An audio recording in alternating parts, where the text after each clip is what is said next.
which it stands, one nation, under God, indivisible, with liberty and justice for all. Thank you very much for coming to order for us so quick. And Madam Clerk, if you would, let the roll show that all commissioners are present today. And now we will entertain a motion to approve the agenda. I'll make that motion. Support. Thank you, Mr. Chair. Is there any discussion or addition or subtraction? All right, hearing none, all in favor of approving the agenda signify by saying aye. Aye. Any opposed? The agenda is approved. Now we'll move into our first presentation, which is HRC Stormwater Project Plan. Yes, and for that we have Tony and a special guest. Gentlemen, have the floor. Special guest. This is Jamie Burton from HRC. It's an engineering firm. And, we just was looking into some different options, like I told you last night, about looking to get some more grant money, you know, or low interest loans, like the Clean Water Act of the State Revolving Fund. They have principal forgiveness. And they change that all the time. Sometimes they do it, sometimes they don't, I guess, right? Yep. Yeah. So I'm just gonna kind of let him explain it. I'm just learning this too, but I just figure with everything we got, the infrastructure that's, you know, everything's old. You know, we're gonna have to start doing this. It gives us options to maybe try to get some grant money, try to get some money to help out our communities, you know, and the county. It's the county benefit too, so. Good evening, I'm Jamie Burton with HRC. My firm does a bunch of training commissioner work across the state of Michigan. I've been kind of helping Tony out with a few things, little things here and there. As you guys are acutely aware of the funding that's coming, the Brinks trucks and briefcases and the ARPA money, and I can't even announce all the other little acronyms for the money that's out there. What we've recognized is when these things happen, there's a scramble, and people, congressmen call our office, well, what's your project? What's your project? What's your project? What do you have on the books? And that is okay in a lot of communities, water and sewer funding, the SAW grant helps people get organized on that. Under the drain code, it's very difficult. The drain code is almost 100% reactionary. It starts with a petition from property owners who have a problem. The problem exists, and then you move from there, and it goes through drain code is a weird law, which gives a lot of authority to the drain office, but it requires a lot of steps within the process. So to do proper project planning, to be ready for money, to be asked for money, you have to ask for this money that's out there, or you have to be in a position to explain the value of your projects. The drain code does not really provide a whole lot of that opportunity. Okay? So we met and we started working and we started talking over what do you need to do that. And the answer to that is you've got to develop your projects ahead of time and not wait for someone's house to be underwater to have a conversation, or a street to be under, or a culvert to blow out, right? You got to go. The equivalent is the road commission looking at their culverts and coming up with a list of ones that are going to fail in the next 5 years and trying to do something about it. Drains are the same way. We kind of know where our maintenance issues are. We know where the things are. But this can extend beyond drains into your MS4 program, your non-point source program, parks, roads, everything can all work together. So what we've developed is a three-phase project to be proactive. And for that, we need some assistance, and Tony is asking for some funding.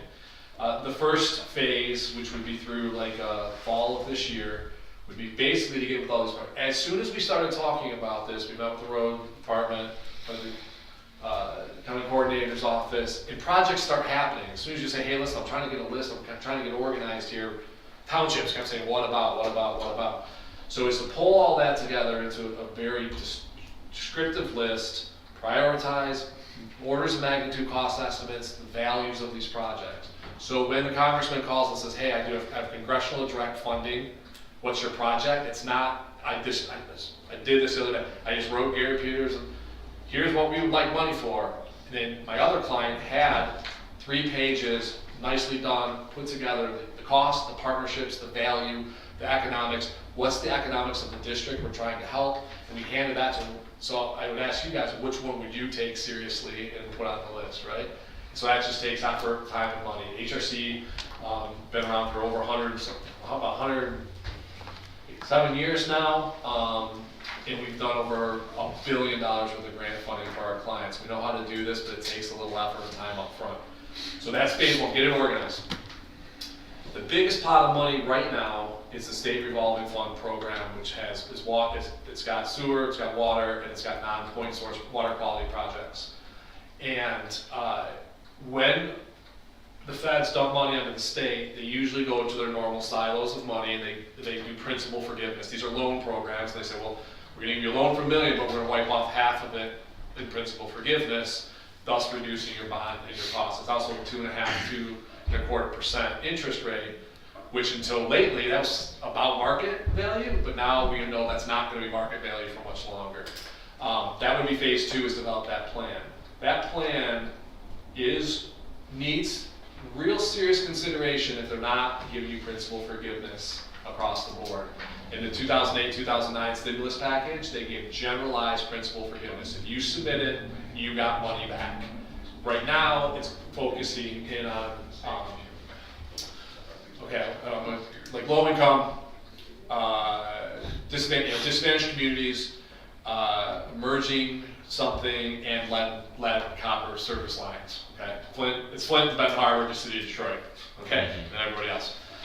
So it may not be there now, but we reevaluate that this fall and see where it's at. And then phase two would be to develop that plan. The plan's like 700 pages. It's all your projects for 20 years. You put up there that, and that gets you into the game. That's a conversation that we can have this fall when we say, hey, there is principal forgiveness. It's worthwhile or not. That's a heavy lift if you're not going to use the program or you're not going to get some money out of it, right? Low interest rate loans are great, but we got to also make sure affordability and other things. And phase three is just pulling it all together. So we're here tonight to ask. Phase two, yeah, because phase two, we don't have to use, but if it comes down to where, like he says, to give them another pile of money, say, hey, you could get up to 50% off, then we could go and do phase two in kind of a hurry, because we have all our project list. Yep. Right. And so just to hold a place in line for phase two, in the fall, you have to submit what's called a notice of intent to apply. And that holds your place. If you don't submit this like 2-pager, then you can't even apply for a year. So we just threw it in for Tony just to hold our place while we're having conversations. And we had a meeting, and Eagle staff who runs that said, man, we don't have any other projects coming through in my district in this area. It'd be really nice, Tony, to have, I'm quoting the guy, it'd be really nice to have some projects up here to do that. We said, we're just not sure if we're ready yet. But we used phase one to start getting the townships, the county, Tony's office, everybody saying the same thing to the right people, right? So when we do put our hand out, somebody's willing to support us and give us some money. At the end of phase one, you will be able to go for congressional direct funding. You will have lists, you will have projects, you will be able to talk to Eagle about other funding opportunities. Your projects will be developed a little bit further. Phase two is to get into a certain pot of money. That's got $500 million a year or something goes through that overall program between the 3 phases, something like that. And then phase three is actually bringing it home, like signing the grant agreement. So I wanted you guys to be aware of the full breadth of this project, but we're here to get started, which is phase one. And I would respectfully request some help with funding because it can't come out of our drain districts. And we go ahead. I see it on there, it says $20,000, is that every year? No, That's the $20,000 is because you've never done this before, and that's going to take some effort. In future years, you would need a consultant. You would need Tony can take that list, talk to the communities, and update that list every year. If that's as far as we go, sir, every year Tony can just update that list and go. It's like that first capital improvement plan you develop. So there's minor money, but that could probably be done internally, right? So no, there's just some ongoing maintenance costs, but generally speaking, these are one-time costs. because this is. So you're just helping this year and then otherwise you're gone? No, he'll be wrong. No, no, but once No, you, I just wanted I to know go. what you mean, yeah. but once you have this list, and once you have these projects, it, you may not do it again, but when the next funding cycle comes around, or the next grant program, or the next congressperson, comes by and says, hey, I'm trying to find some projects, I wanna try to get you some money, you recycle this until they're done, right? I mean, you update the cost, you do that. So it's an upfront lift, but after that, then there's some maintenance to it. But no, once this list is done, each of you in your districts have some projects. We hope that you would be a partner in going to the Congress people and to those folks and helping us to generate, because every dollar, just drainage projects that Tony can save is less money to the county, less money to the municipality, and less money to the property owners that we have to share to do projects that eventually we're probably gonna have to do at 100% distribution of those costs. So, it can age out, but if you do a little maintenance, it's a plan that keeps with you. Yeah, So to you're your gonna point, Gary, you're gonna get several projects kind of listed, is that it? Yeah, I mean, we've I got like a bunch of projects now. There was the crossings that the township give us. You Okay. know, we got 32 of them on there. Like some, yeah, we have Some- Okay, seven. I just rather get a little Yeah, more. Yeah, and what happens is, let's say we got the project list, we put it in this, and then for some reason, for 2 years, we don't do nothing. Well, we go back, take them same projects, say, hey, it's 15% more money to do this same project, now you add that into that. And you can add projects to this too. Yep. You know, it's something to get you on the. Okay. I was gonna say the same thing, yeah, Okay, I just. Yeah. this becomes the foundation for all things you do later, be proactive and seek money. Tony, as I recall, and correct me if I'm remembering wrong, the 3 phases of this project are around $100,000. Yes. But the latter 2 phases, we will have a way to recapture that money either from grants or from assessments to the drain district. Is that correct? Yeah, I think. Yeah, so- Yes. So while we're Okay, going okay. to provide seed money, it Correct. would be with the idea we'll get projects done, the money can actually be recaptured through whatever means to come back to the county. So Yeah, it's we're kind of priming the pump a little bit here. correct. So Okay. so let's call it 100,000 just for sake of arguments for the time being. If that was phase 2 and 3 costs, because I can do easier math with 100,000, it's 80,000. But you go forward and you go through step 2 and you get these loans. Your cost to develop that 700-page document is an eligible cost to be included within the loan. Okay? When that goes to, so kind of the first project or projects kind of get that cost, and if there's principal forgiveness, there's 50%, right? But let's say it's still $100,000. The county usually has an at-large for drain districts. It's 10 to 20%, whatever the number that is. Yeah. So you would be getting that money back, right? Or back in your less your normal distribution. So I want to make sure you understand less your normal percent. But if I can shrink your normal percent by half, that's even better. But yeah, so you are priming the pump. It's not 100%, but You it's guys nice. are putting the money in to get that developed, and then let's say the first project, we can get the county 25,000 back of the initial funding, but you're still gonna have your normal assessment of whatever's Whatever's left, like a normal drain assessment, okay? You won't get out of the drain assessment, but you'll get, that part of that money can be put into that loan, so you can get, get the 50,000 back over time, So, and we won't do that phase 2 unless we're sure it's gonna benefit us. Because we can go to phase 3 and that gets us into the, more of the grant money, 319, the GLRC, Yeah. and them, we can apply for them. And that's where you gotta have projects ready to apply for them grants. You can't, because if you start trying to put a project together to go for like a 319 grant, the money will be all gone by the time you get it. You'll be a year behind, so. So you have to have them some engineering work ahead of time then, to pay the engineer? I mean, I just, Somewhat, because basically, what we're gonna do, let's say we're gonna do a change project, drain project, we go out, we do the inventory, say, well, all of these tubes gotta be changed as we do this to take care of erosion. It's gotta be doing something for erosion, for non-point source pollution, which all the drains have, you know. And then we get that stuff, give it to them, and then they can calculate what the costs are gonna be, you know. We don't have to get bids, because the engineers have ways of calculating costs. Yeah, but you gotta have somebody do the groundwork, right? Yes, yeah, And it well, has we to be- don't have to do that. It has to be an engineer, right? No, the groundwork we can do, and then bring all in the information, Oh, and then they'll put it together in a bid. I for thought us maybe they'd project. wanna make sure it was an engineered someone. So, When they put it together, it will be an engineer, Oh. you know, they say, yep, here's our plan, what we got, you know. in 2008, 2009, the word shovel ready made it into everybody's vernacular. Shovel ready, shovel ready, shovel ready. Mhm. You tell me what that means.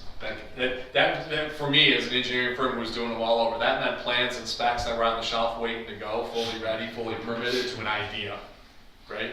It could be anything, but the idea is a little bit of that, it's shovel ready, but it's also, we've got the partnerships there, we know what needs to be done. You can sell a project without having plans and specs. Oh. So it just depends on what they're looking for. Most of the grant agencies right now are looking for well-scoped, well-organized, a good solid cost estimate, and knowing what it's gonna take to get done within a reasonable cycle. They don't want projects that last 4 years, because they'll be out of office by the time they come forward, right?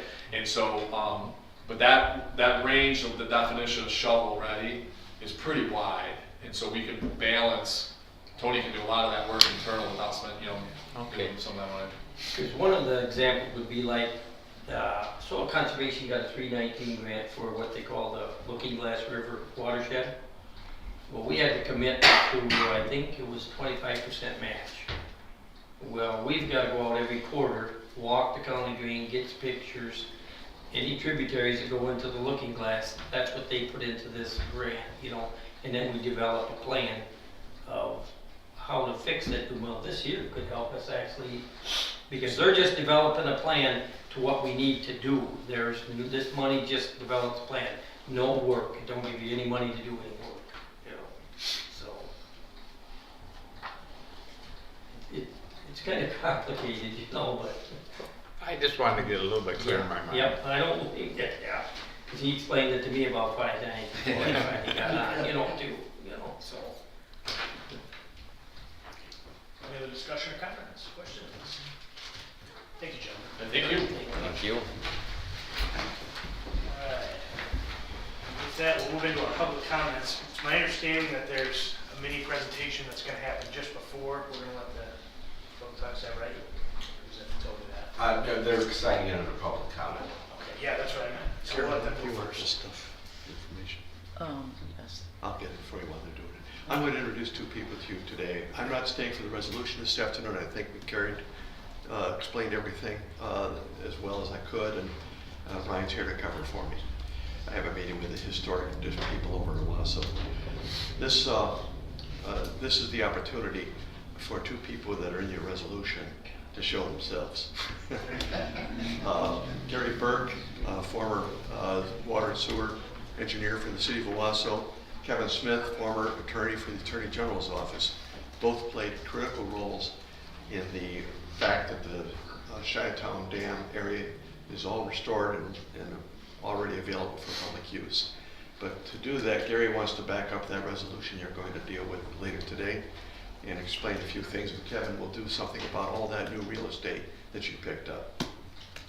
Have at it. Thank you.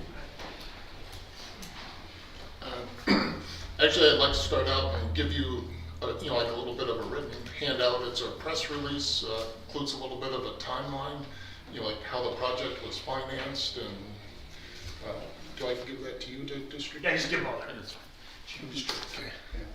Thank you. And I would also like I don't like being named separately. I know Kevin's here. But we had a work group that was working on this, and that included Bill Hathaway, Tom Cook, Ken Alcazin.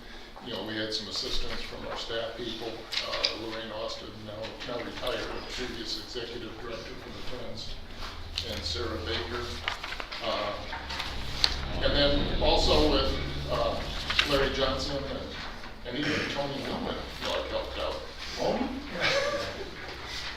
And particularly with coordination with the Parks and Rec Commission, because all this was really going to benefit the Shiawassee County Parks. And I guess I would also like to recognize and thank the county for recognizing that potential.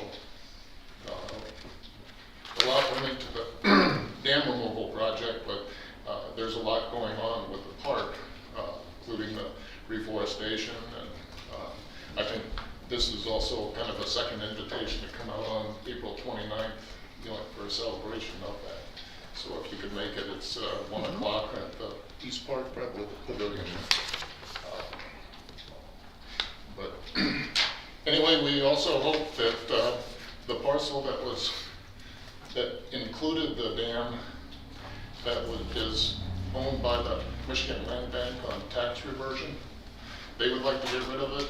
It should be going to the county, you know, like to be incorporated into the dam. And I think we've removed the liability.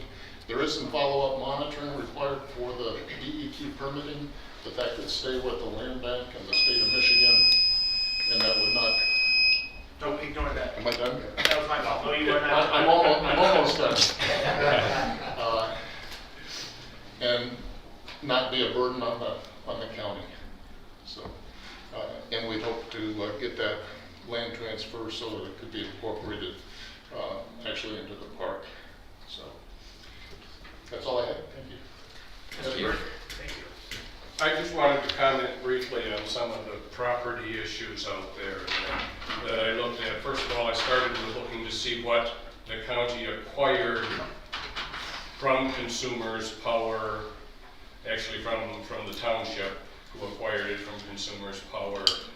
But essentially, before the county sold the dam itself, it acquired the dam and fee simple title to the impoundment. So the county owns up to a defined, down south to a defined line. Unfortunately, the side boundaries are a little unclear. It's anything that would be covered by water behind a dam with a 15-foot head. There were some questions about boundary ownership, and in fact, one of the parcels adjacent, which was not owned by the county, but has not transferred hands since 1884. I know who claims to own it and is a successor to who owned it back in 1884 when it kind of got dropped out of an estate. But of particular interest is the county owns the former impoundment.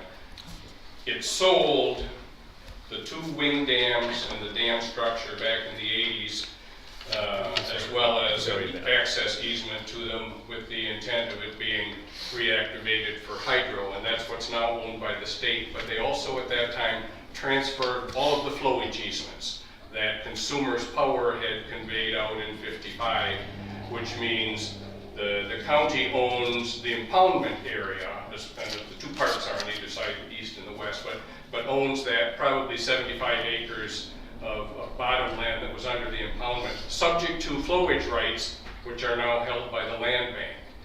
I'm assuming at some point the county will take that dam property and the flowage rights back, and at the same time we'll also get other flowage rights, and this is what I wanted to kind of tip you off to.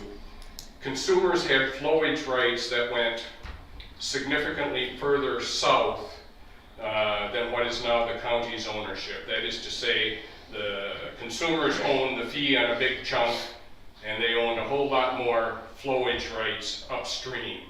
And those flowage rights are still severed from the upstream ownership, and probably at some point the county is going to get those back. And at that time, the county may want to consider doing something with those, like getting rid of them. But just a heads up, at some point that issue is going to come up. The other issue I specifically did not look at is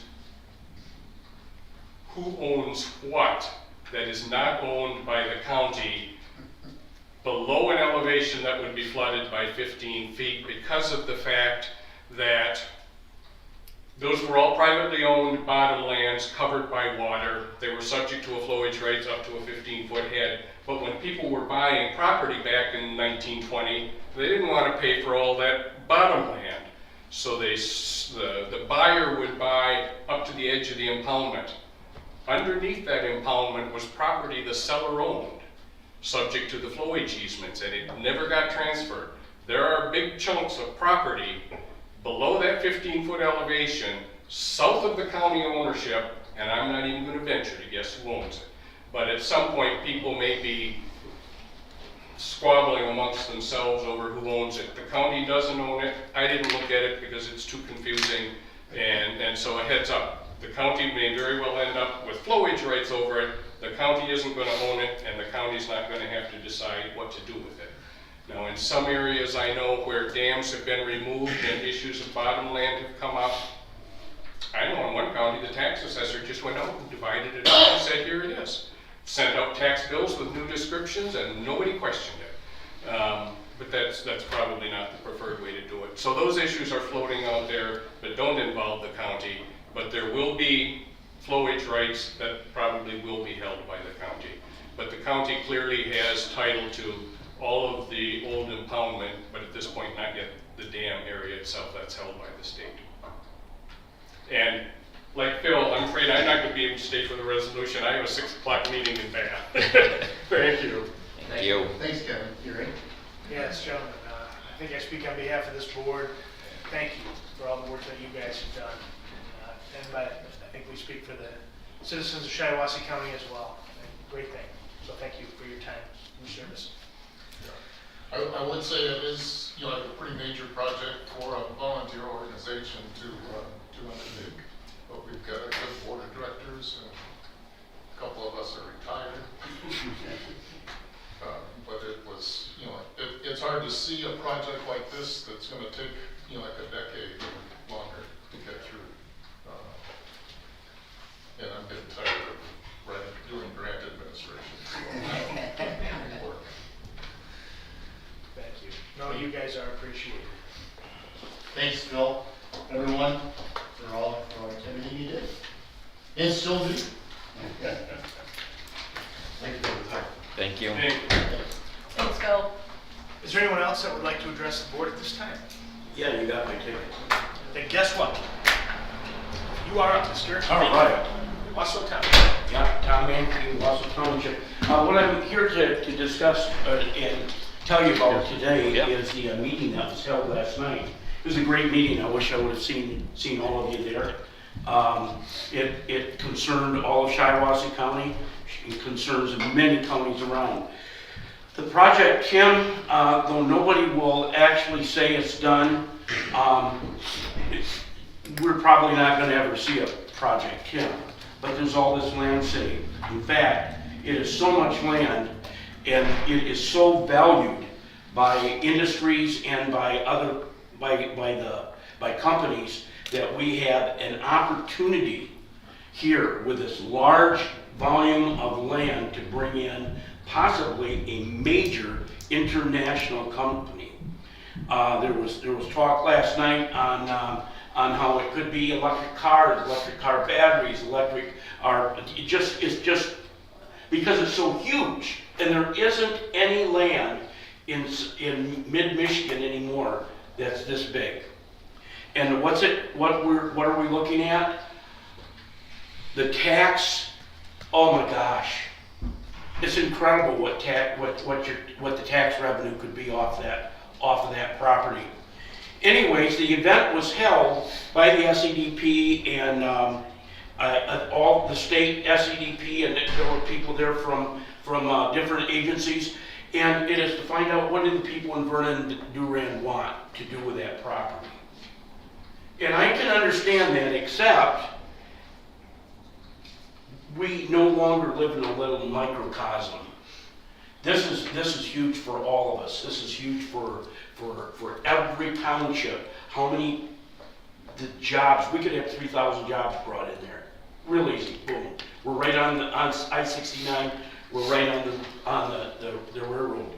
There was 160 some people that were there at the meeting last night. And Justin Horvath stated that all has been done to assemble land options on a significant amount of property. That core area is between Lansing Road, Duran Road, Brown Road, and Goodall Road.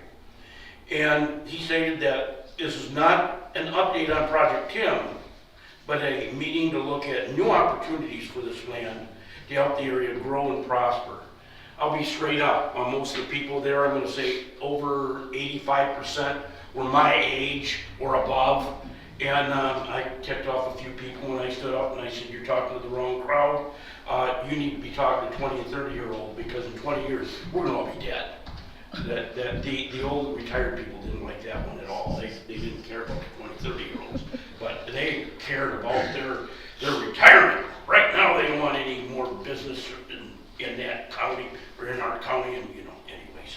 So what it is that this is just the first meeting. I believe there's going to be several other meetings. You guys will know more about it than I do. What's actually in the wings to come in.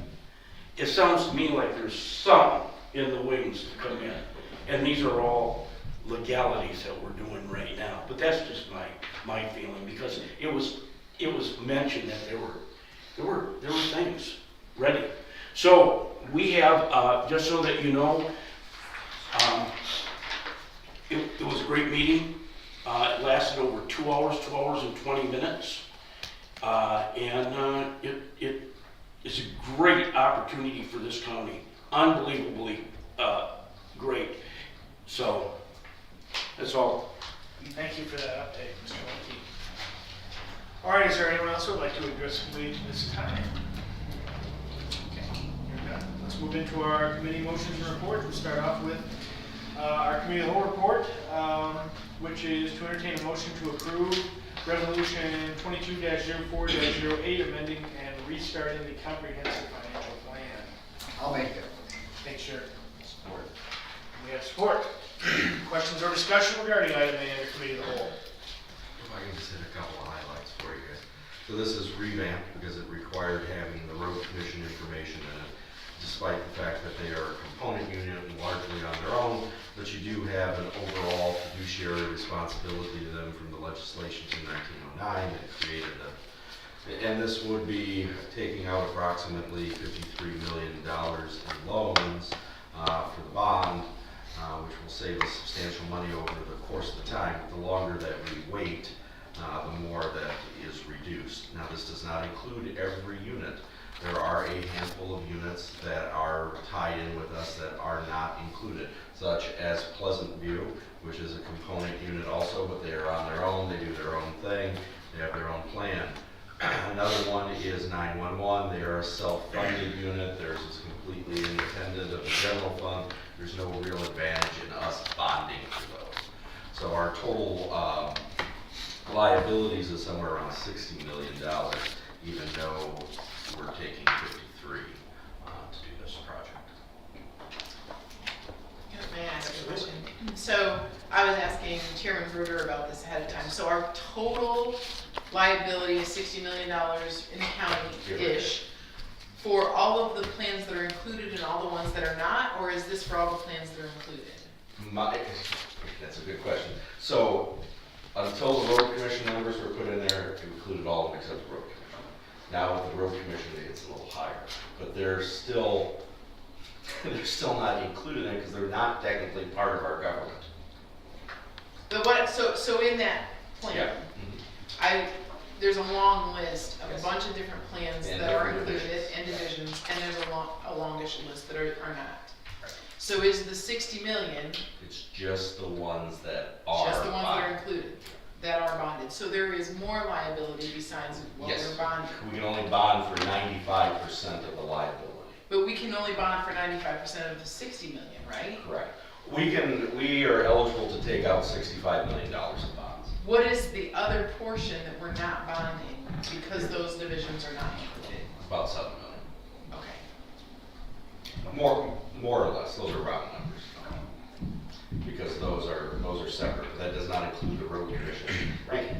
Road commission funds themselves anyway, right? Right, I Is get that that. I fully funded just, this time? yeah. They are 84. 84% funded. This has been an ongoing battle with Treasury for the better part of 2 weeks because they keep wanting road commission numbers added into it, even though they are a separate unit and they do their own thing.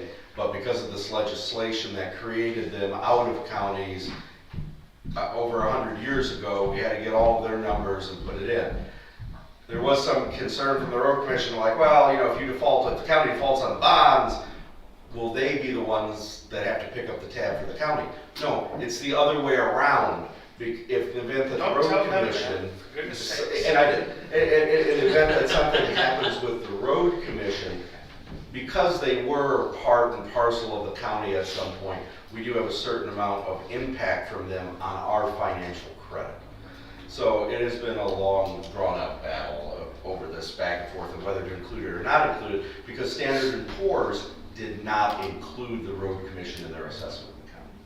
So is it accurate to say that our MERS liability is something more like 67 million?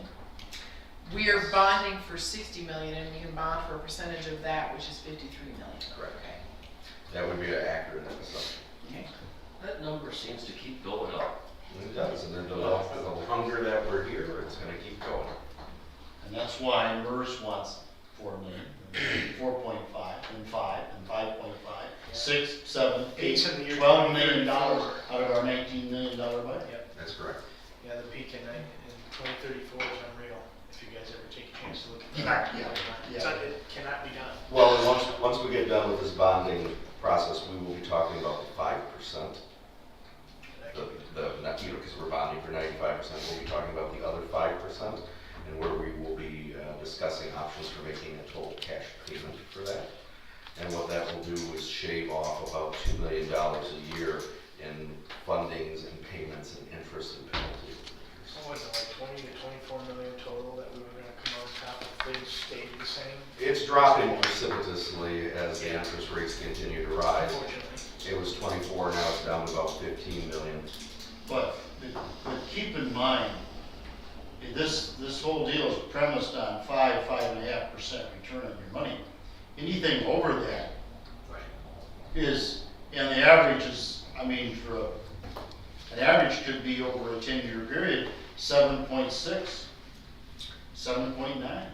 But we're in the process of setting the meeting date with Treasury, because we were able to do such a quick turnaround and the road commission cooperated with us very quickly and we got everything. We are now looking at a meeting as of today, sometime by the end of April and some the end of May. So this will help us move this along much quicker. And we're locking in a rate, right? So it won't be 7. Yeah, we set up a return. Oh, okay. And then Okay, payment okay. stuff. If we get a Sooner return, the better because for us on our rate. Okay. This is the last action the board will have to take on the actual bond, Yeah. Also keep in mind that I believe. in the bond market lately, in private bonds, there's a lot of volatility. Treasury bonds, huge volatility, more volatility they've seen in 40, 50 years in rates. Our type of offering will be highly desirable because it's stable and will pay interest on this. There could be a real bidding process for bonds like ours, which will bring our rate down. You know, so we're hoping we can sell them soon. Yes. We can do it by the end of April instead of the end of May. Our additional savings will be millions, not just pennies. Yeah. Okay, thank you. Any other questions for Dr. Box? Yes. Yes, ma'am. I was unaware that we did not include 911 until recently when it was brought up at a 911 board meeting. And I can assure you that entire board, made up of about 12 people, are not pleased with that decision. Unlike the road commission, I realize that 911 has their own revenue stream, but they are part of the county, and ultimately we are responsible. So if for some reason that millage or surcharge did not go through, this county's responsible to run 911. So that I really have a hard time comparing them to the road commission. It's too late in the game to change that now, but I think we should all keep in mind that the further you know, we go down that road, their MERS debt is increasing, because they are not fully funded. They're not close to fully funded. They are not quite fully funded, but they also have surplus revenue that they could spend on it at any time they wish. And they do make extra payments on their MERS debt on a regular basis. And after what had happened between them and the county and the accounting of MERS several years ago, it did not seem to be advantageous for the county board to go down that road again, because that would be mingling of funds between the general fund and their independent special revenue. So it was a decision that in our discussions that we have made, and I brought up a few times to the board, but at the same time, their surcharge is likely not going away anytime soon. Well, likely not going away, I can give you that, but at the end of the day, this county is still responsible Yep, for it. and we're still responsible for Pleasant View's problems if they went bankrupt. We're still responsible for the road commissions if they went bankrupt. It's the full faith and credit of this county, and for all of those, because the buck stops here. We're also responsible for the MERS account if the stock market tanks. That's correct. And, you know, the discussions that they've been having with the mental health group, you know, the county has a bond on that building. In the event that they are privatized, there's a potential liability that the county will have on Shiawassee County Community Mental Health.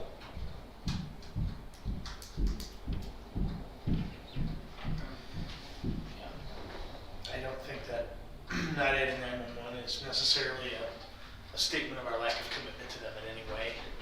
I mean. Well, it doesn't matter if we're committed, we're responsible. That's right, exactly. So it really, and I think the number that I alluded to earlier, the 2034 number, it's like 12 million and 19 million. Obviously, you do that math.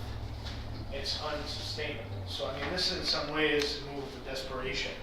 And we're not the first ones to do it, but there are some scares to it, no doubt. The stock market crashes, we're in trouble. But we are doomed if we don't. So If the stock market $12 million crashes, is not possible. we're going to be in trouble no matter Cannot what. happen. Well, then But we're we'll gonna be a see a good big company lot. with every other community Well, in the state that's and the right, country. true. Yeah, that's right. That's already, yeah, Biden will just give us. We the just money. gotta move forward as quick as we can. There you go. Quit talking. All right, yeah. That's all. Gary, I think you're right. Any other discussion on this item? Our last action on this item? All right. In that case, all in favor of moving this on to a final vote tomorrow, signify by saying aye. Aye. Are there any opposed? That motion will carry.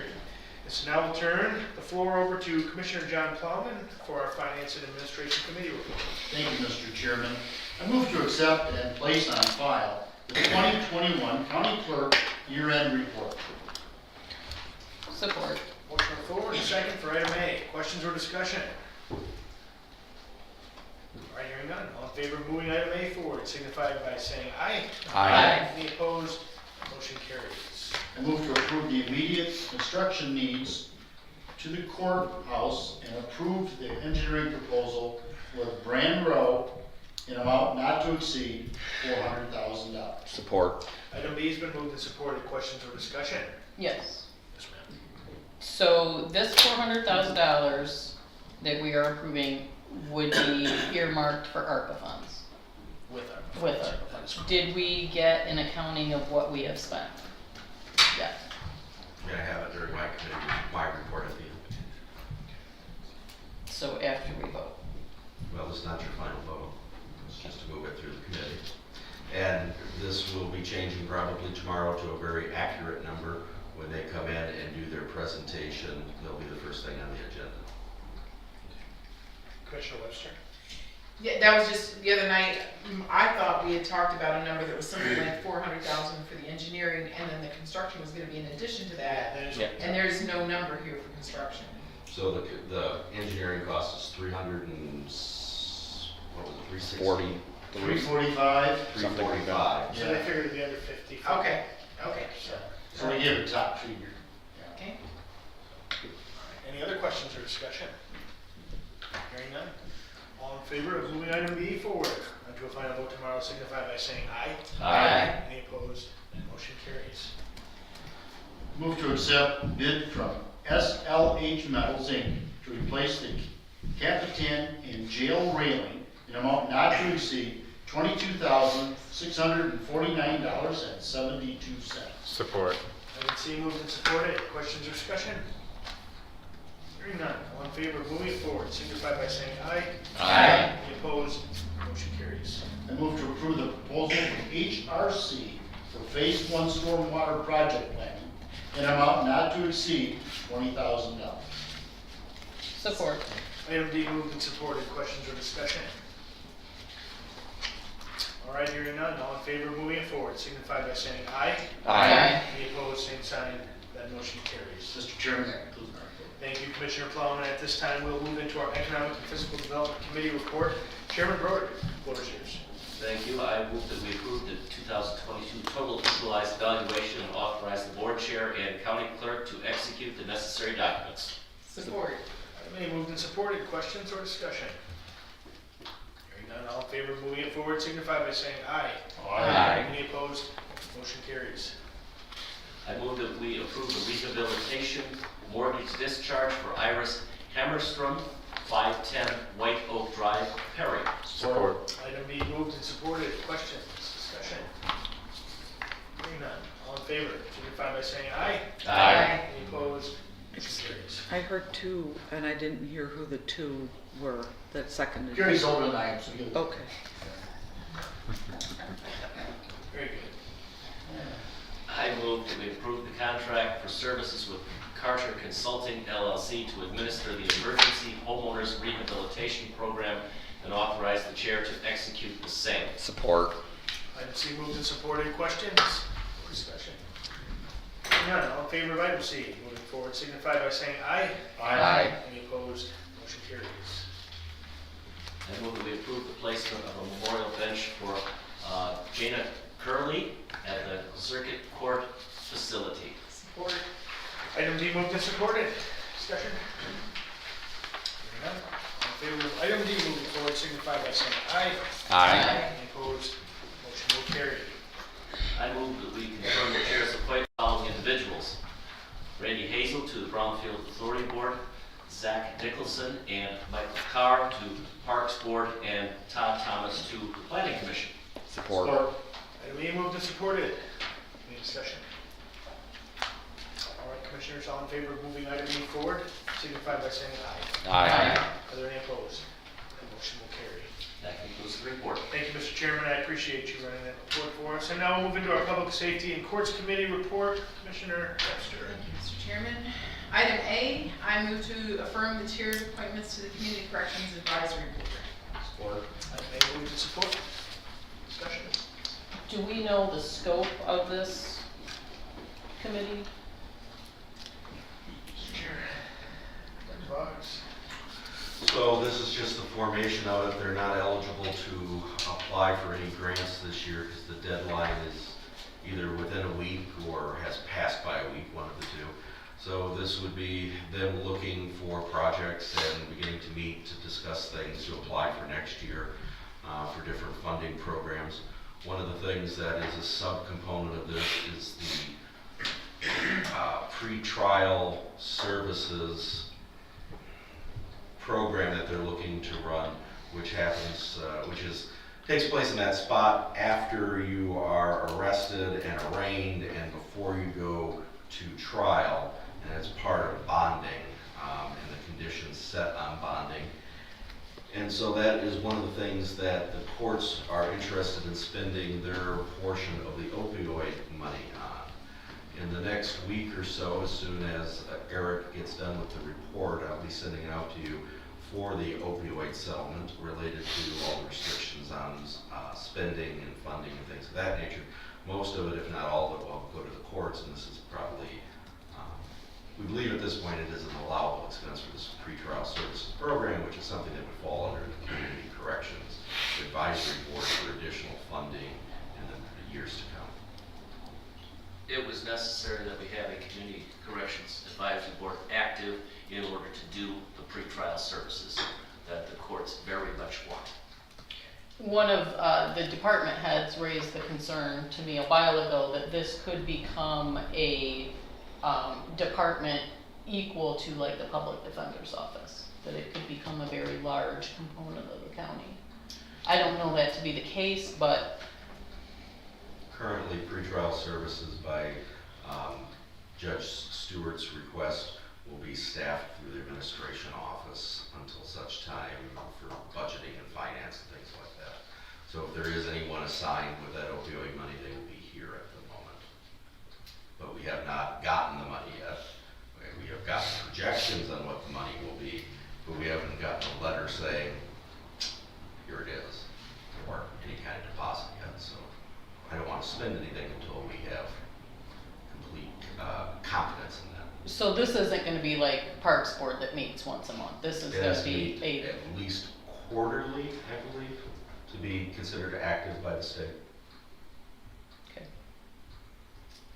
Any further discussion or questions? Okay. Hearing none, all in favor of moving, what was it, item A forward, signify by saying aye. Aye. Are there any opposed? Aye. That motion will carry.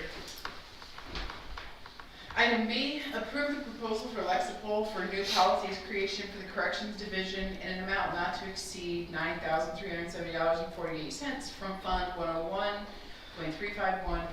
101.351.801-000.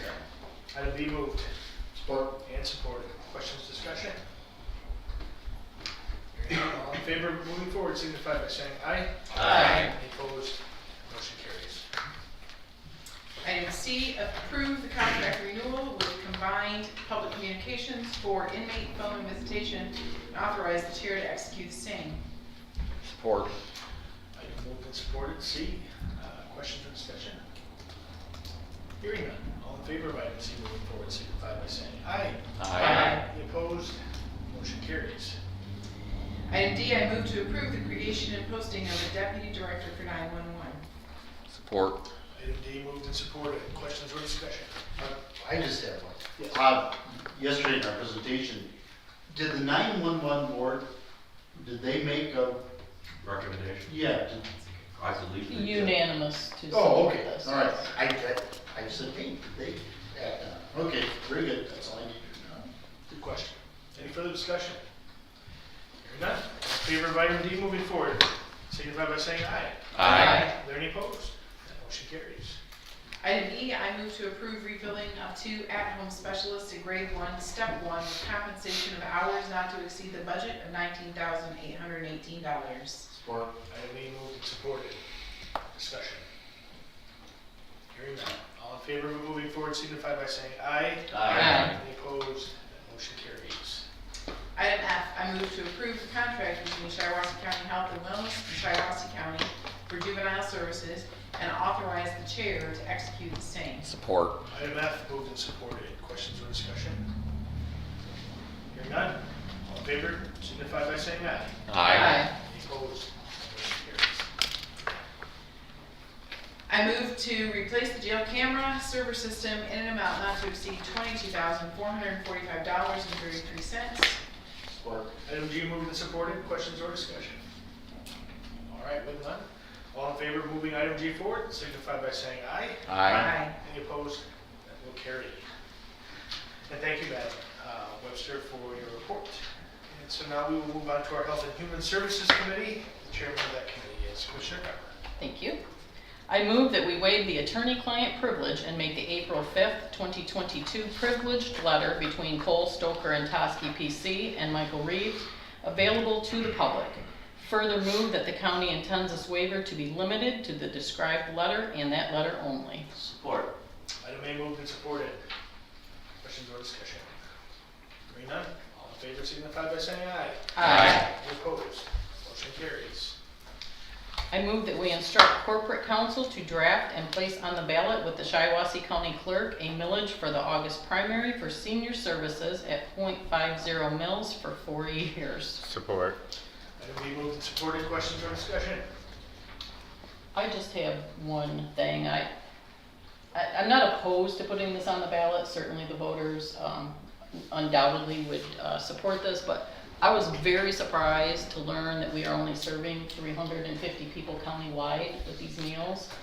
I don't know why that is, or if I even need to worry about why that is, but I just wonder why we're not serving more seniors than 350 countywide. I'm guessing that many people eat lunch at Greg and Lou's every day. Can And- I explain something that I looked into? No, not really, this is our, Okay, thanks. so that's all. Mr. Chairman, I would request that Cynthia Mayhew give us some report. I think it's pretty typical when we have an agenda item and someone is in the audience related to that item, that they speak to it. Anyone object to that at all? Go ahead, Cynthia.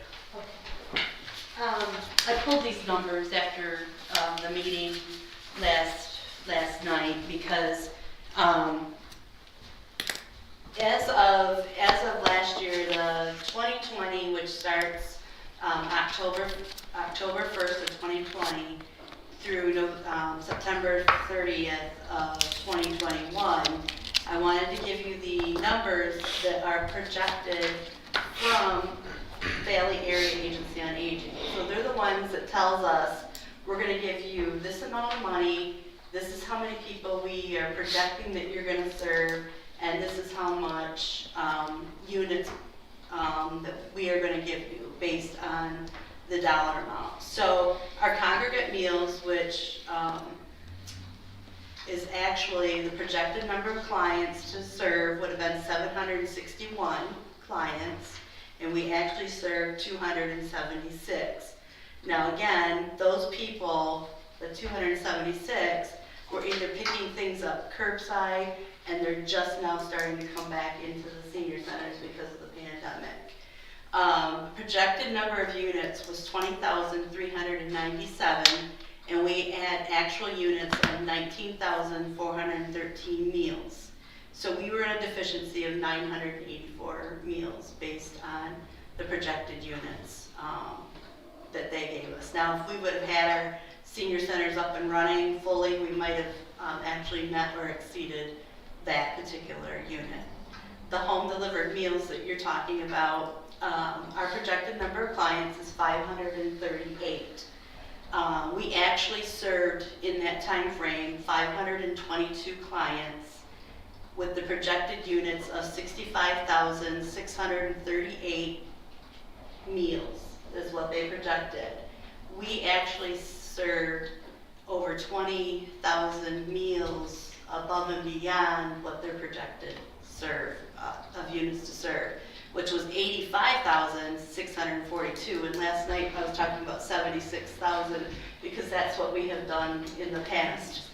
So we have served more than 350. We served 522, and we actually served over the 65,000. Now they've even paid us for those meals. They've reimbursed us for those meals, which they wouldn't have to, but because they had grant monies that have come down through the ARPA, or not ARPA, but the COVID monies, they actually were able to increase the amount of money, which would equals up to units or meals.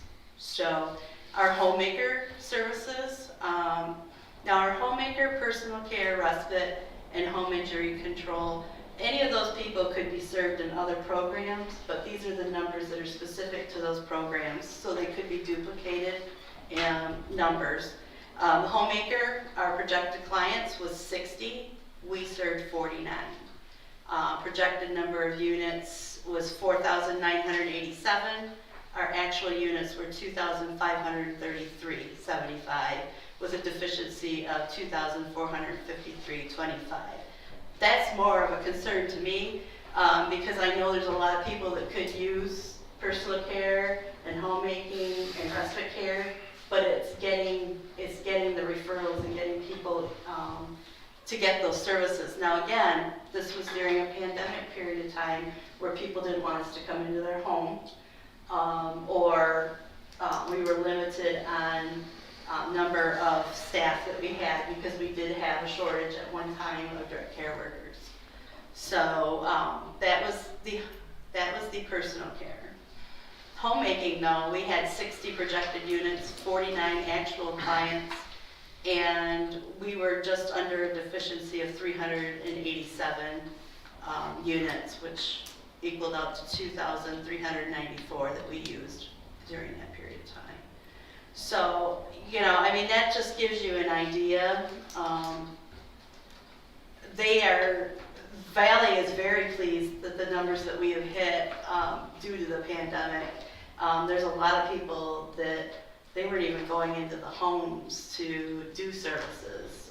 Matter of fact, you know, we had an RN that we were contracting with, and they weren't going into the home to do the assessment. They'd call on the phone.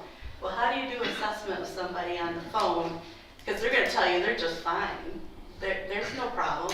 And then we go to the home and we find out there's a lot more issues. So I've made it a point that we go to people's homes. I've never pulled people unless somebody said, I don't want you to come to my home because of the pandemic. Because to me, you got to have eyes on people. You know, there's just people slip through the cracks all the time. So I just wanted to share with you the updated numbers that I have. And I can give that report to the county as well, so that you guys have it on record. Yeah, if we could get a copy of that, it was hard to follow, and then I maybe, understand. yeah, 2019 numbers, and then we can talk pre-pandemic, maybe a more normal year. You could provide those as a I get baseline. those numbers too, yeah.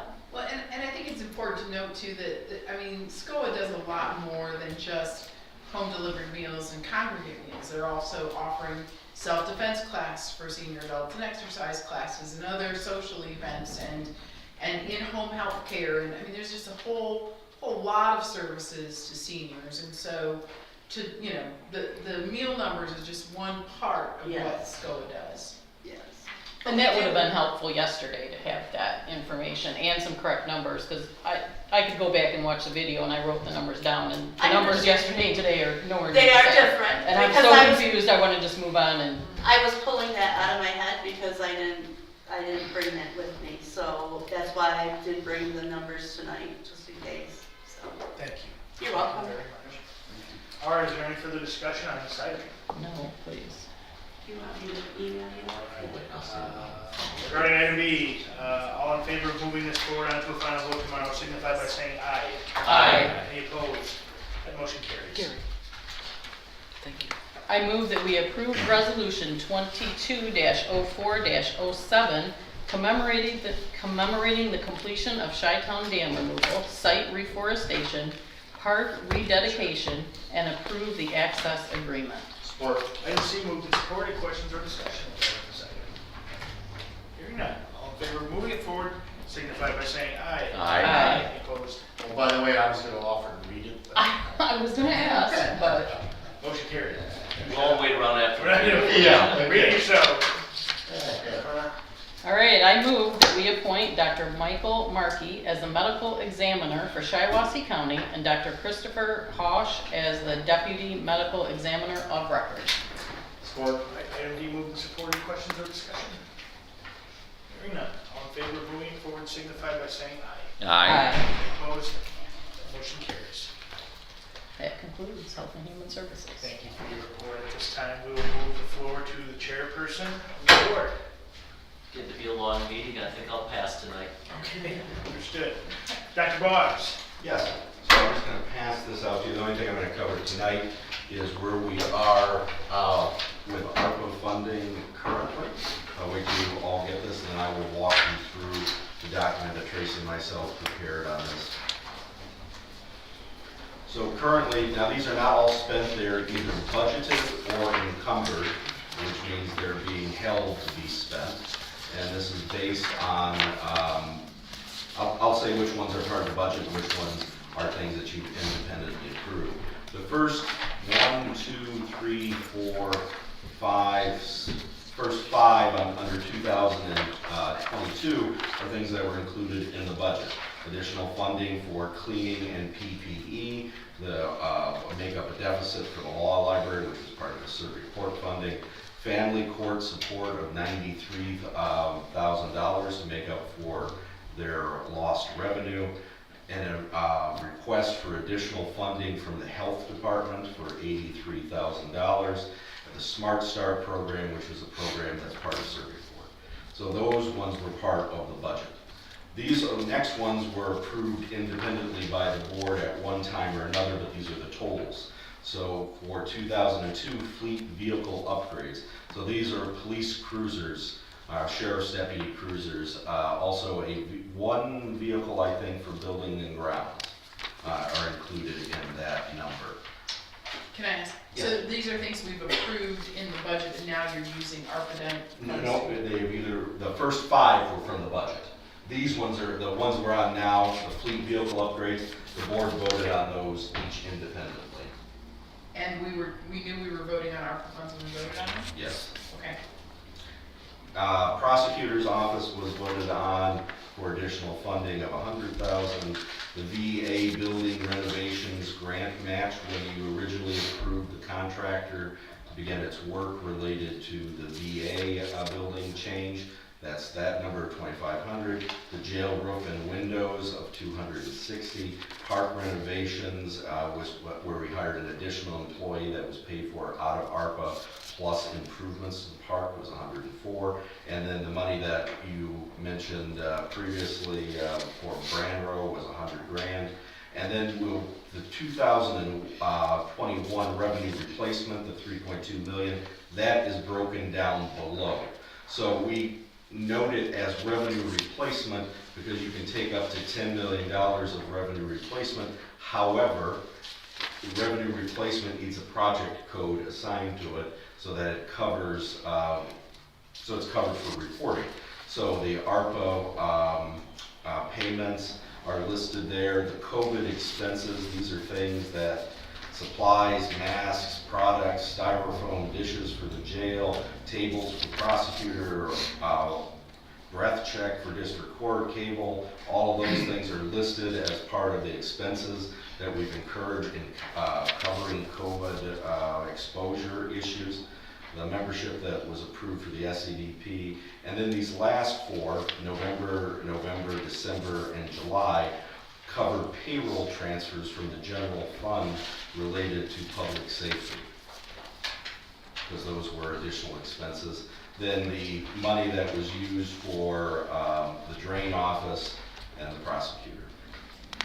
Now, one is encumbered from the previous year. The $100,000 for the prosecutor's office has to be adjusted to match that. So total is $4.3 million. Your allocation is 6.6, with an additional allocation of 6.6 coming this May. So for a total of 13.231 million. Question if I may. So the historical courthouse renovations, we just approved $400,000 for that tonight. Yes, but you haven't done a final vote on it yet. This Okay, so that'll go toward the 2022 allocation. I'm Correct. thinking. Yes. So there's $6 million more to spend after that. Correct. I would No, like there's gonna be I would 10. like to question you next. No, we've already spent 4.3. So Yeah. 9 million. So $9 more million, understood. And with the ARPA bonuses, tax, pension, blah, blah, blah, 0 commissioners took a dime, there's no Correct. money that has to be pointed out. So Yep, people nothing for understand, commissioners. there's $0 that is not towards any commissioners. Is that true for all elected officials? Yes, correct. Okay, okay, very good. Sorry, I cut you off. Oh, that's okay. My other question is, are we sure that this transfer of Crawford County payroll is an allowable expense? Yes, we were talking about that earlier today with Tracy. Is she still in here? So that's $1.8 million. 1.8 plus the 6.6. So we put money into payroll, $1.8 million. I didn't know that. Am I the only one here that didn't know that? I didn't know that. That was part of I didn't our know it either. fund transfer. You want to explain the It's payroll? $1.8 million. I don't know. I had no idea. So I'm Marlene now. I have no idea. 1.8 million. Are you talking about the 3 transfers for November and December, or Well, the first all 4. The top 2 are the first 2 transfers for the ARPA bonuses. There was a July bonus and an October bonus. Okay, those are the top 2, right? 529 and 47. Yes. Yep, I know, I'm good on that. I'm down here at transfers to Crawford County payroll. 614,427, these down here. I get the top 2. The $3 million was transferred into the bank account. We've been chipping away at it slowly. because that's what keeps our bank account balanced. But we have to report it to the federal government somehow. So rather than trying to say for every $1 and $2 item, we just picked lumps of numbers and said, okay, this is what we're filling our bank account with. Payroll is the easiest one that is still an allowable expense. Rather than saying, okay, I need a $10 box of masks or another $2 item. So are we saying that because there were expenses and lack of revenue coming into this county due to COVID? Yes, basically our that's revenue so was it's down really- so much. We could not continue to So- make payroll with money that was not in our bank account. Does that make more sense? So this wasn't like we just hid under the table and threw money. I'm and we're not, in the I'm just saying pocket. that if we spend 1.8 million of ARPA funds, could someone just tell me next time? That's all I'm asking. Well- just a heads up, like, hey, you know. It's revenue replacement money. I mean, We're supposed to. But we I- spent we it. That's, you know what, commissioners, that's your job to know what we're spending the money on. I I'm sick have and asked- tired of hearing commissioners saying they don't know what they're voting on. It's your We job. didn't vote on What it. you do, We you do. didn't It's the vote on budget. it, Did you not read Brandon. it? It's all in there. No, it isn't. Yes, it is. And you didn't read it. Okay. That proves that you guys didn't read the budget. And that, It's I not have it. asked Unreal. for this report on a quarterly basis now, that we get a report of where the ARPA money is. And let's remember what the general strategy is for our ARPA money, at least I think it is, that is when we can, if we spend ARPA money, we can still have the ARPA money. If you look at a lot of this money, this is money we had to spend anyway. Correct. And if we can spend it from ARPA money, then it frees up money we would have spent elsewhere.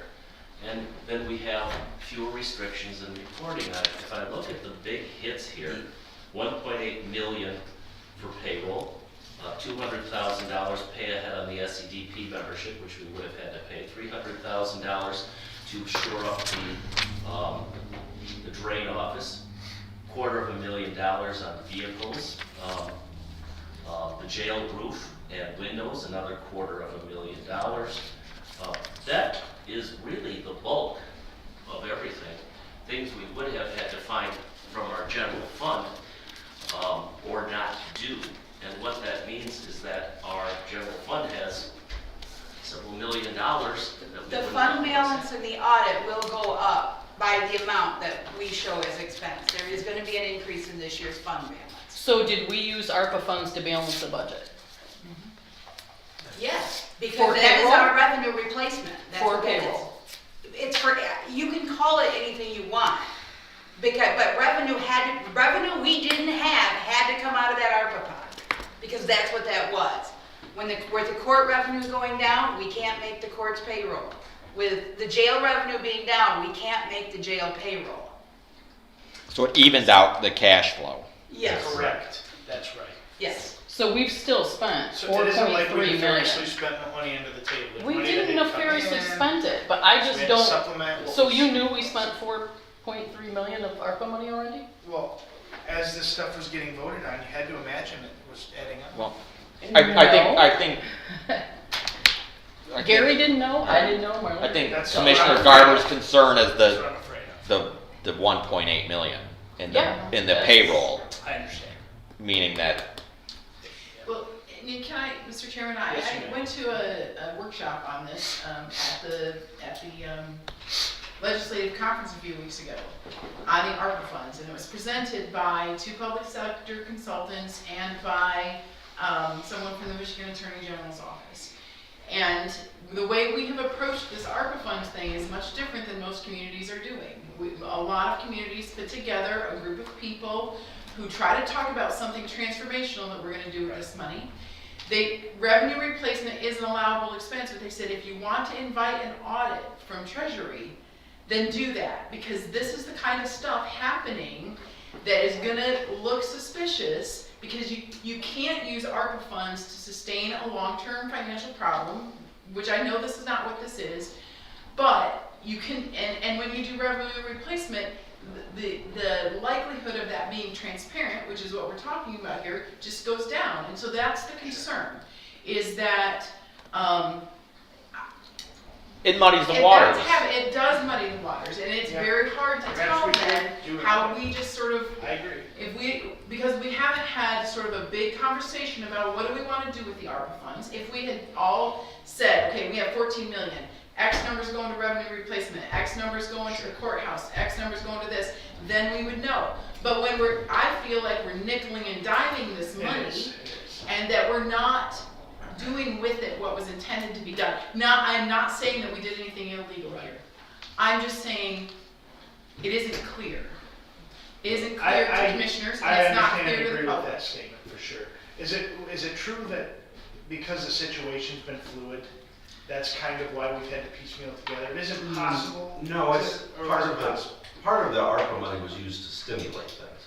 But this county is so far behind in everything else, there's no way to use the money to stimulate things outside of this organization. You have to spend it internally, or you're going to have to get rid of people. Right, now that I understand, that was the worry, because we lost so much, especially on the court side.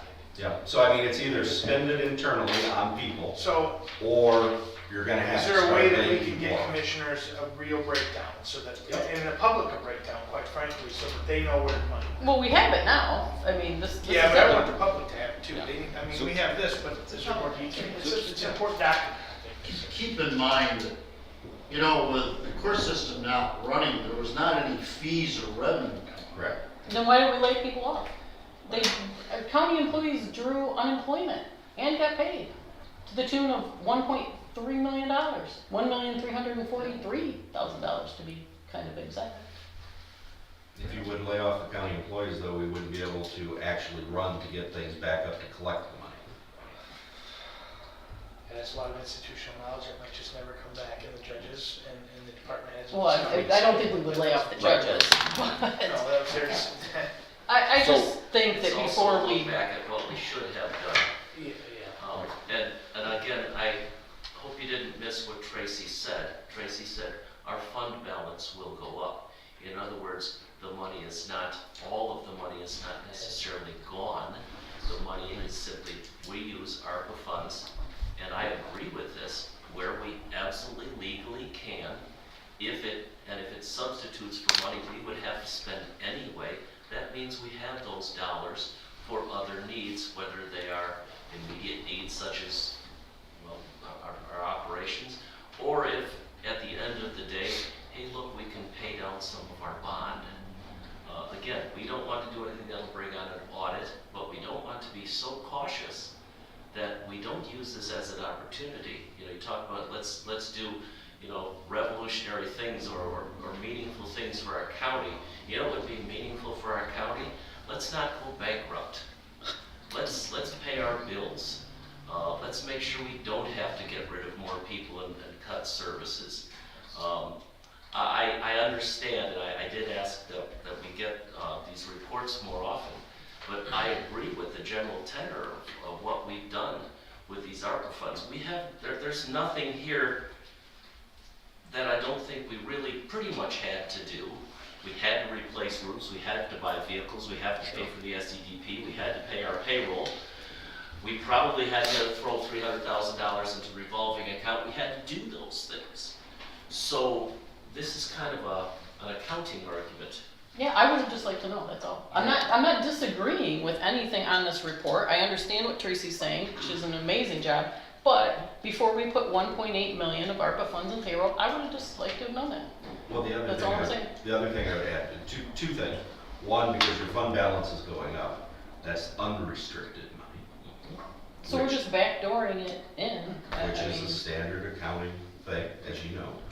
And then the other part that I would say, when we're talking about revenue replacement, it says revenue replacement on here because that's how we did it. But when it's turned into the state to avoid audits and things like that, they're listed out by these categories here. Because if you just said revenue replacement 3.2 million and then didn't do anything else with the report, yes, that is going If to we be just triggered. threw it in our general fund. That's correct. But each one of these items has documentation and supports that go with it that is turned in to support what it is that the revenue replacement went for. Each of the projects broken down into detail, not just one bulk number. That's why that's also down there as a separate thing for you. And are we 100% sure that we're not using bonus money to float us through what is an actually bigger financial problem? It's like at your house, you get your taxes back and you just pay your mortgage with it, but you've got a problem because you didn't have money to pay those things, right? That's true. One of my questions is, if we wouldn't have used the ARPA money for that 1.8 million, would the fund balance have gone to zero? Yes. Yes. Fund balance would have went to zero. You would have started laying people off. And we're just hearing about this now. So who's, transfers to cover county payroll, what departments, do we know? Across the board? I'd have to go pull out the payroll reports to find out exactly what it was.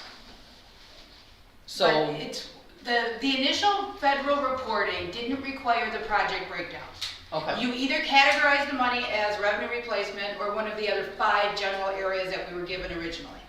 After and the board did approve to use the $3 million for revenue replacement. After that initial filing was done, that's when the government decided, hey, wait, this reporting's not good. That's when they started the project reporting. So we went back to that initial $3 million and said, all right, if we had to do project reporting, where would that money have gone? That is where that list comes from, is we just keep building on, okay, here was our $3 million. As money comes out of our checking account that's not accounted for anywhere else, or was our approved project by the government, like masks and such like that, or the Smart Start stuff. We've been chipping away at that $3 million to get something attached to it, so we don't have it hidden just as a number. Okay, that makes more sense. Because that's what. Going forward, the top half of the list, that's what the federal reporting looks like. Every single project has to be broken down and listed. They have to be listed at, even revenue replacement has to have individual projects listed now.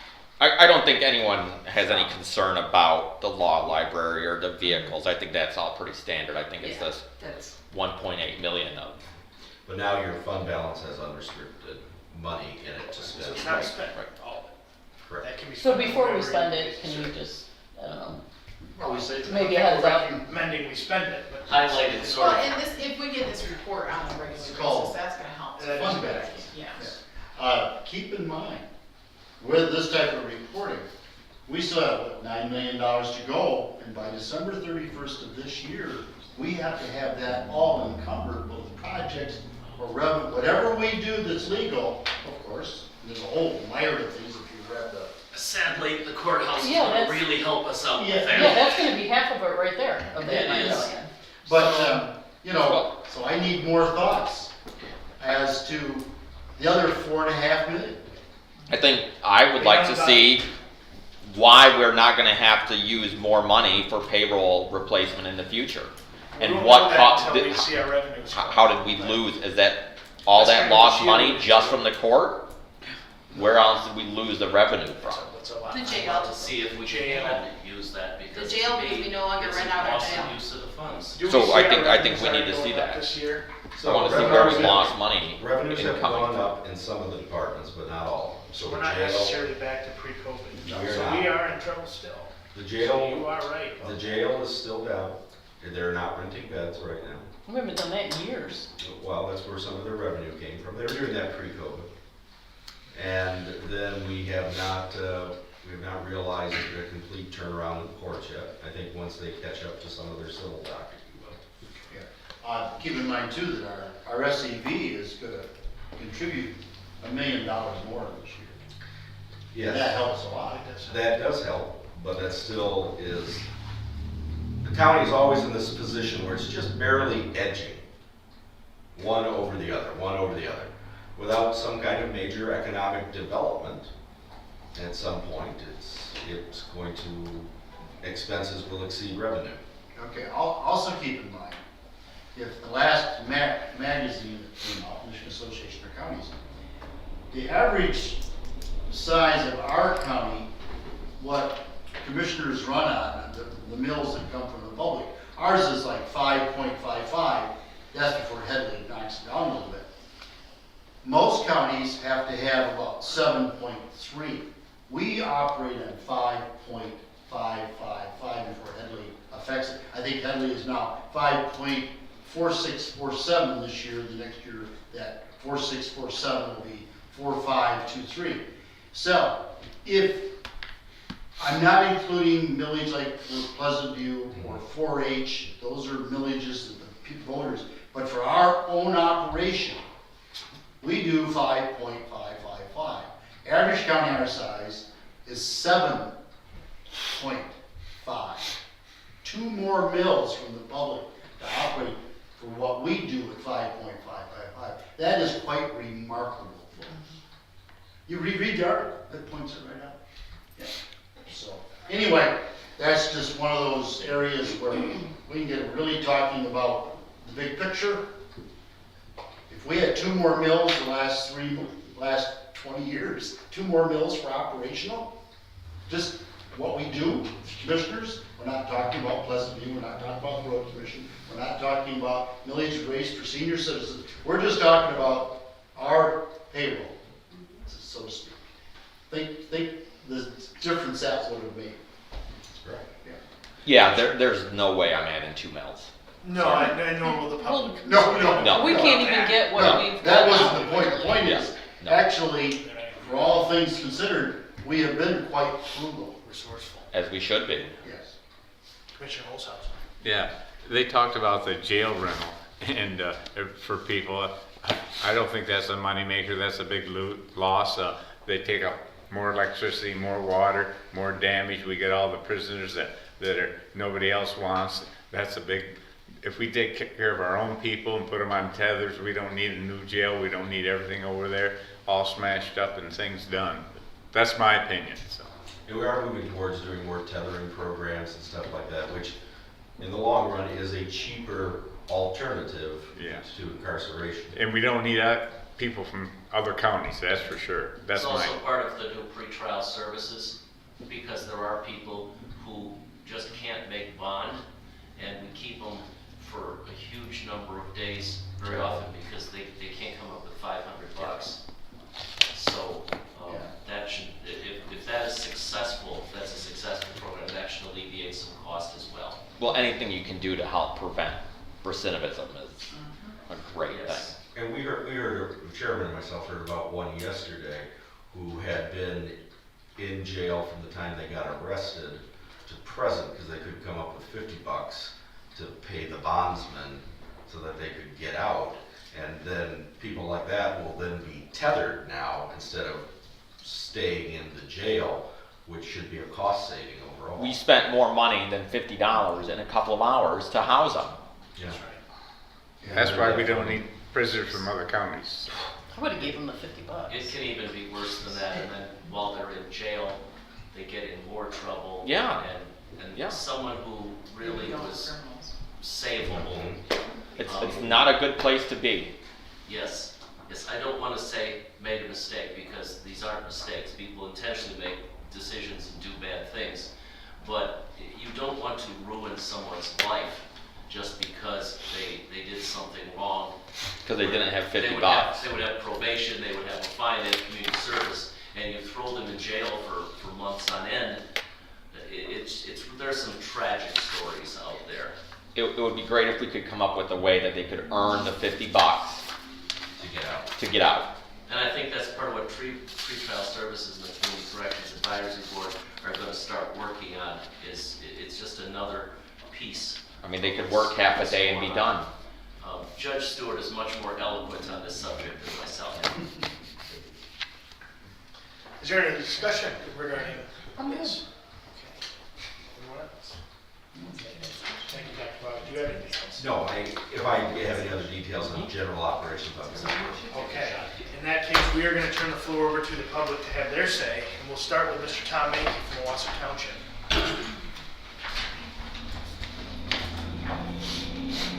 Two things. The first I'm going to talk about is SCOA. I just want to let you know that I helped take care of a guy that had MS, and I helped take care of him for several years. And he had his meals delivered to him every day. And I'll tell you what, they were good looking meals.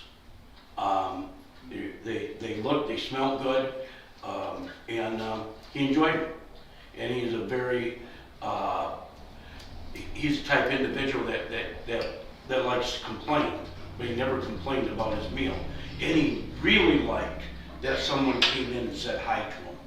That was huge to him because he never went outside his door. And that somebody came in and said hi to him. So it's a great program. What I've seen that they're doing a great job. So that's all I can say on that. And the food looked good. I didn't get to eat any of it. I'd always tell him it looked so good, and he never offered me any. But second thing is on this money that you guys just talked about.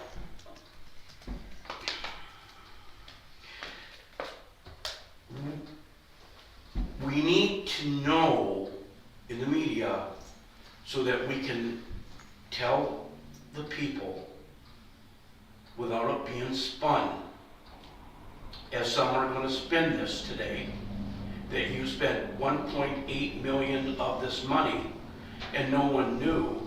I can see the spin right now. I'm reading it in my mind.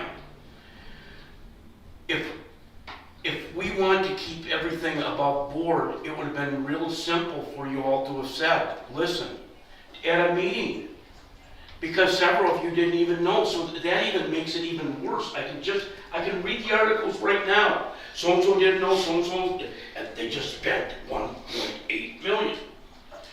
If you had to, that's fine. We all understand. But the public's got to know. Especially that, and if we are running into problems financially in this county, the public needs to know that we're $1 million behind, and so that we can address to the residents why you are. Well, jail revenue's down, this down, this down, this down, and jail revenue I don't think is going to ever go up. We're seeing right now with the new rules, new laws coming in. Like I got my bonding pen. This is the best pens in the world. They write in the rain. I don't know how long any of these bonding agencies are going to last because now they give tickets. I watched a guy get steal out of a Showmark the other day. Just walked out with a fifth of whiskey and food. Police stopped him. They couldn't take him in. They had to write him a ticket. And because it's the new laws. And if he doesn't show up, they write him another ticket. And it's way down the line before anyone really arrests them. But that's another topic for another day. But on the ARPA funds, please, if you guys can put something out, put out a press release, please, explaining why and how and what. If you guys are going to put that money back in, if we're getting money back into the account now, can that money be earmarked back to the ARPA or not? I know you guys are doing the best you can. I know, but the public needs to know if we're hurting in this county, they need to know. And Mr. Brodeur, I've heard this, and the county hears this from you, that you're very concerned about where we're at financially. So we got to give those numbers to our residents and say, listen, wake up, folks. Here's where it is. So, okay, it's just, I appreciate all you do, and if you have to use that money, I understand. But I want to be able to, and I don't want to see spin, and I can see spin. But if we get if we get a press release from you guys, boom, that'll take care of the spin. All right? I appreciate y'all. Thank you, Mr. Mankey. Is there anyone else that would like to address the board at this time? Yes, sir, you have the floor. I just got a couple things. You know, on that, the surcharge we put on the phones, I don't know if you remember that, happened a few years back, is because we had to replace that equipment. Okay? Well, what they didn't tell us is that in 2 years that equipment was paid for. You know, so they're getting, then now the rest of the year they're getting all that extra money. But that's what it was for, because I remember when the last director gave her pitch, and I think we need to keep that equipment up. You know, I got no problem with that. But that's what it was getting more revenue each year than what they used to. And I know that they're gonna create a new position, deputy 911 director. Now, do they, like everybody else, do they go to the new pension plan, the 401k? If it's a new hire, right? Yes. So because they were union, and I'll see if I can summarize this correctly. If a supervisor within the department applies for it, and they are promoted to that position, and they are already in the current MERS system, they stay. Yes. But if it's someone from outside of the county, they go on the new Yes. 457, 401. So if they promote that person, they're gonna have to hire another person to take their. Which would then be most likely out of. Everybody goes to the new. Right. Correct. Yeah, okay. So anyone that comes in from the outside is new. You gotta be It goes honest, to the new this- system. I just wonder because, you know, all the county employees went from D2 to C1. There's some departments didn't take nobody to the pension, you know, so. All right, thanks a lot. Yes, sir. Anybody else? Yeah. I'm on the 911 board, and they're gonna have to have extra money because another 3-4 years, those phones are gonna be obsolete, and they're gonna have to get new ones again. And as far as the public, knowing every nickel we spend, half of them don't even care, or don't even know what's going on. If they do, they should come to the meeting some, so. We can't babysit everything, so. Anybody else? Yeah, I'd just like to echo Gary, an awful lot of this text. What's the cat's meow today? 5 years today will be obsolete, they don't even make replacement plans. Yeah. I mean, that's planned obsolescence. Yes. Okay, this meeting is adjourned.